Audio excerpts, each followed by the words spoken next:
प्रणवाची शक्ती शिवप्रणवची क्षर अक्षर यांची प्रणवते त्रिकुट श्रीहाट कोल्हाट ब्रह्मरंध्र प्रणव निरंतर ऐक्य झाला.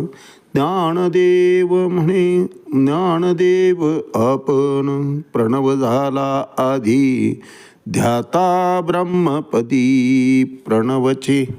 माऊली ज्ञानेश्वर महाराज की जय. एक तरी ओवी अनुभवावी या ज्ञानयज्ञात आपण श्रीमद भगवद्गीता अध्याय 8 अक्षर ब्रह्मयोग त्यातला श्लोक क्रमांक 5 आणि माऊलींनी या श्लोकवर ज्ञानेश्वरी 8व्या अध्यायामध्ये 67 क्रमांकाच्या ओवीनं केलेलं भाष्य याचं आज आपण चिंतन करणार आहोत. अंतकाले च मामेव स्मरणमुक्त्वा कलेवरम या प्रयाति समद्भावम याती नास्त्यत्र संशयः. अर्थात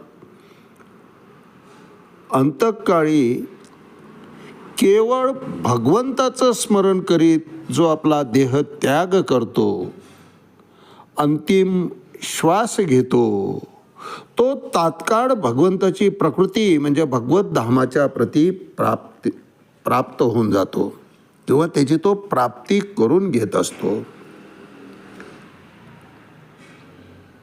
आणि यात संशय नाहीच आहे. भगवंत स्वमुखानं सांगत आहेत महाराज, याती नास्त्यत्र संशय. हा अर्जुना, यात संशय घेण्यासारखं काहीही नाही. आणि खरं तर शंका घेण्याचं कारण नाहीच आहे महाराज. परंतु असं असलं तरी हे इतकं सोपं आहे का? मला तर खूप आश्चर्य वाटतं महाराज. अंतकाळाचा प्रसंग, आयुष्यभर एसी रूममध्ये झोपलेला, महालामध्ये स्पंजच्या गादीवर निजलेला हा देह, पण अंतसमयी महाराज जमिनीवर टाकतात, हो भुईटी टाकतात, भुईटी.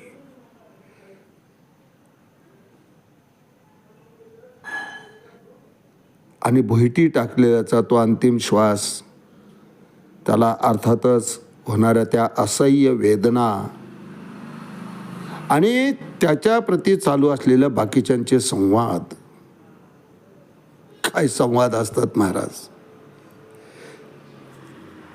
त्याला श्वास घ्यायला मोकळी हवा हवी असते, पण तो सांगू शकत नाही.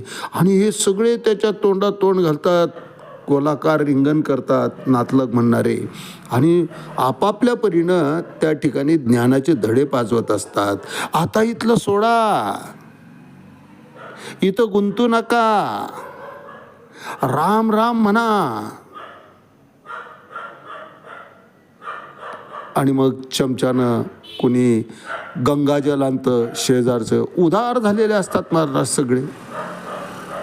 जणू काही याला स्वर्गाच्या प्रती पाठवण्याची त्यांची शर्यतच लागलेली असते. कोणी म्हणतं अहो गंगाजल आहे, थांबा माझ्याकडे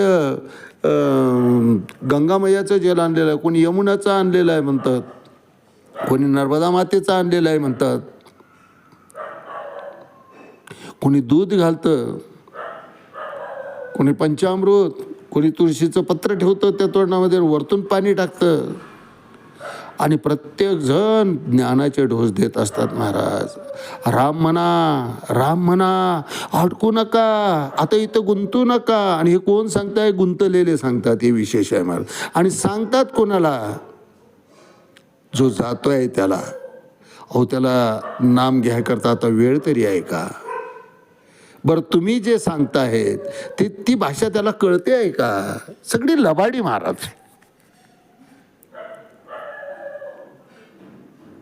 त्याकरता खरंच जर मोक्ष हवा असेल तर ती भाषा समजायकरता आयुष्यभराची साधना लागते महाराज. नाहीतर ते लिप लँग्वेज जी असते, बहिरे माणसांचं बघा, ओठांच्या हालचालीहून ते शब्दाची सांगड घालत असतात. अशी लिप लँग्वेज काढायला ते उच्चार कानांवर आयुष्यभर आलेले असावे लागतात महाराज. त्याकरता हरिपाठ करावा लागतो, सकाळचा काकडा करावा लागतो, भजनाला उभं राहावं लागतं, कीर्तन प्रवचन कथा श्रवण करावं लागतं. तेव्हा पडिले वळण इंद्रिया सकळ, त्या सगळं संपूर्ण इंद्रियांना ती सवय असायला पाहिजे. आणि ती सवय जेव्हाच लागते महाराज, ज्यावेळेस आम्ही तारुण्यातला आमचा वेळ त्याच्याकरता खर्ची घालतो. प्रपंच आणि परमार्थ दोन्ही विरुद्ध टोके आहेत. खूप मोठा फरक आहे, पण दोघांमध्ये एक साम्य आहे महाराज. दोघांनाही आपलं तारुण्यच हवं असतं. मी उतार वयामध्ये परमार्थ करेल म्हणेल, जमत नाही महाराज. अहो ते ऐकायला करणे, कान, श्रवण भक्ती व्हायला पाहिजे ना. व्यासपीठ असेल, व्यासपीठावर बसलेला वक्ता दिसायला पाहिजे आम्हाला. तो काय बोलतोय ऐकू यायला पाहिजे. दिसत नाही, ऐकू येत नाही. त्या यज्ञमंडपापर्यंत चालण्याचं त्राण नसतं. केवळ घरात अडचण म्हणून ते मंडपात नेऊन टाकलेलं असतं तिथं. आणि असा श्रोता त्या ठिकाणी ऐकायला बसलेला असतो महाराज. वक्ता काय बोलतं ऐकू येत नाही, कळत नाही. म्हणून तारुण्यात असतानाच परमार्थही व्हायला पाहिजे. प्रपंचाला जसं तारुण्य लागतं तसं परमार्थाला सुद्धा तारुण्यच लागतं. नंतर बघू सगळं, मुलीचं लग्न झाल्यावर बघू, वारी जमणार नाही. अहो मुलीचं लग्न झाल्यावर चालायचं गुडघ्यांमध्ये त्राण पाहिजे महाराज. त्यावेळेस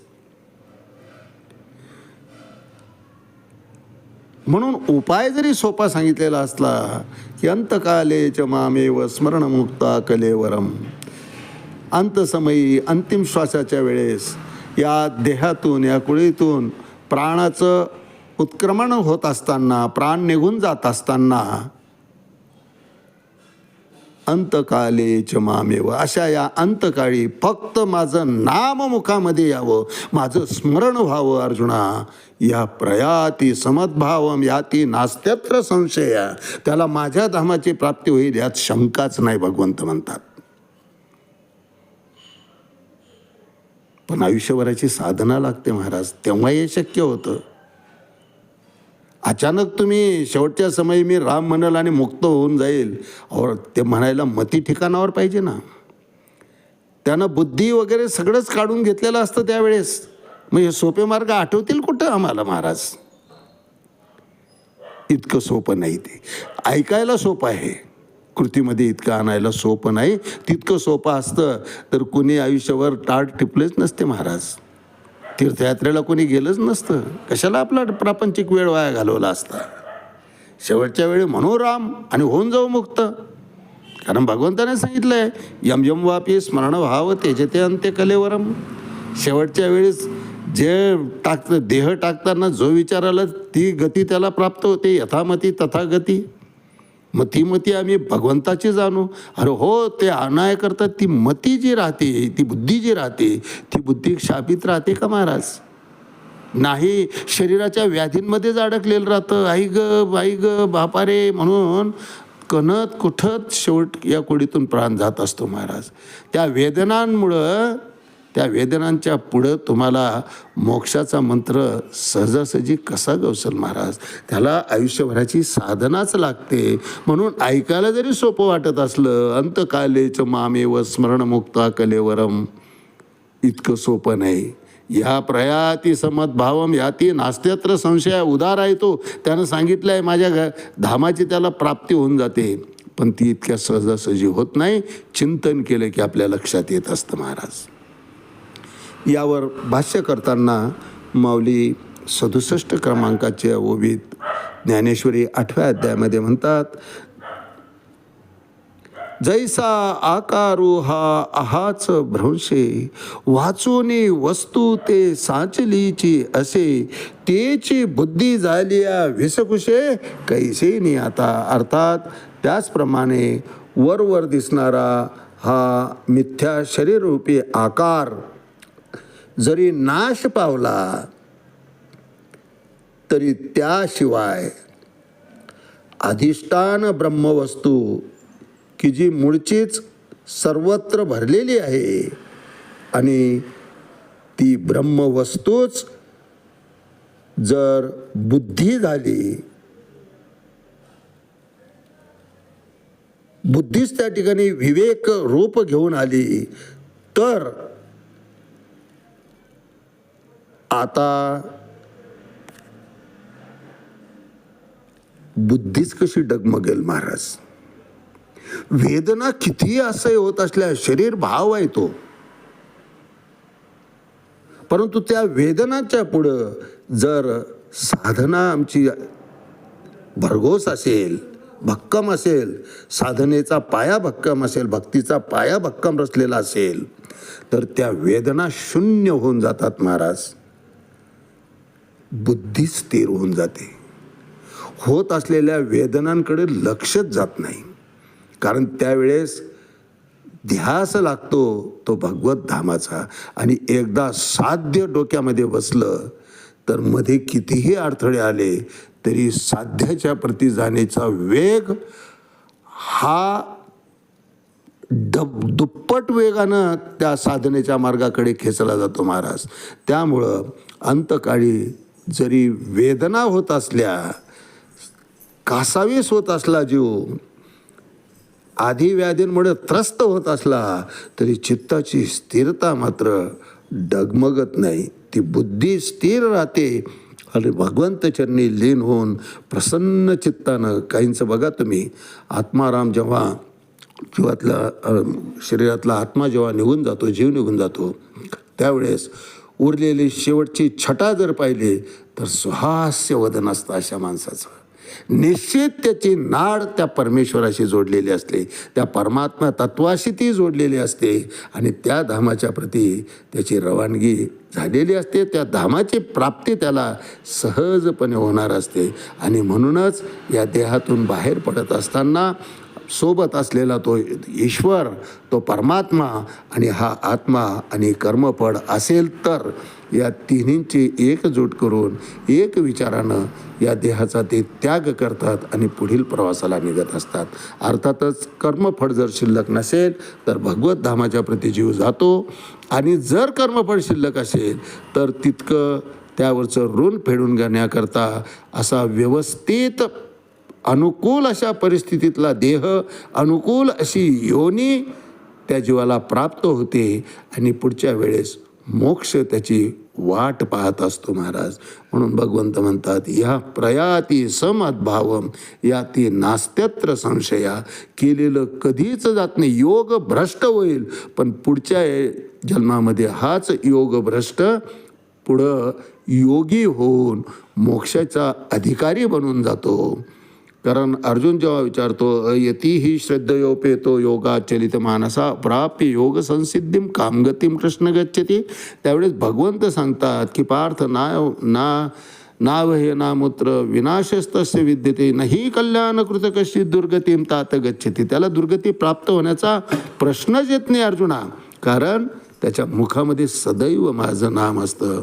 म्हणून मी त्याला सूचनाम श्रीमताम गे हे योग भ्रष्टो अभिजायते. अशा भ्रष्ट झालेल्या योग्याला मी पुढचा अनुकूल जन्म देत असतो, अनुकूल परिस्थिती, अनुकूल योनी प्राप्त करून देत असतो, की ज्या योगे त्यानं पुढच्या जन्मामध्ये मोक्षाचा अधिकारी होऊन माझ्या धामाच्या प्रती निश्चित तो येतो. या प्रयाती समद्भावम याती नास्त्यत्र संशया. याच ठिकाणी थांबूया. रामकृष्ण हरी. पुंडलिक वरदा हरी विठ्ठल. श्री ज्ञानदेव तुकाराम. पंढरीनाथ भगवान की जय. माऊली ज्ञानेश्वर महाराज की जय. जगद्गुरु तुकाराम महाराज की जय. शांती ब्रह्म एकनाथ महाराज की जय. आदि शक्ती मुक्ताबाई की जय.